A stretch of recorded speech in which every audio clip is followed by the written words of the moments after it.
আসসালামু আলাইকুম রহমতুল্লাহ। আশা করি সবাই ভালো আছেন। এখন যে দৃশ্যটা দেখাচ্ছি সেটা হলো আমরা চরে যাইতেছি।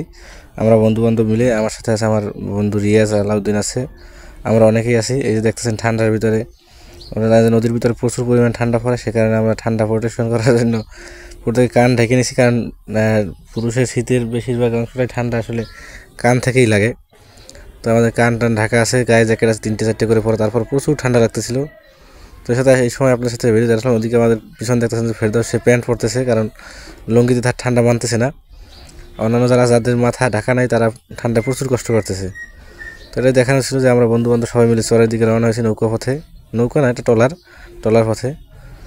এই সবাই আছি, আমরা আমরা বন্ধু বান্ধব সবাই আছি, যাবো, অনেক মজা হবে। আপনাদের সাথে ভিডিওগুলো শেয়ার করবো, এটাই আপনাদেরকে বলার ছিল যে আমরা চরে যাইতেছি সবাই বন্ধু বান্ধব। আপনারা যারা আছেন একটু ঘুরতে যাবেন, মনটা ভালো লাগবে, মন মাইন্ড ফ্রেশ হবে। দেশের বাড়ি গেলেই বিভিন্ন জায়গায় ঘুরতে যাবেন, গ্রামের বিভিন্ন জায়গায়, নদীর পাশে, নদীর চরে, দেখবেন যে মন ফ্রেশ হয়, মনটা ভালো লাগে। সবাই ভালো থাকবেন, সবার জন্য শুভকামনা। আসসালামু আলাইকুম ওয়া রাহমাতুল্লাহ।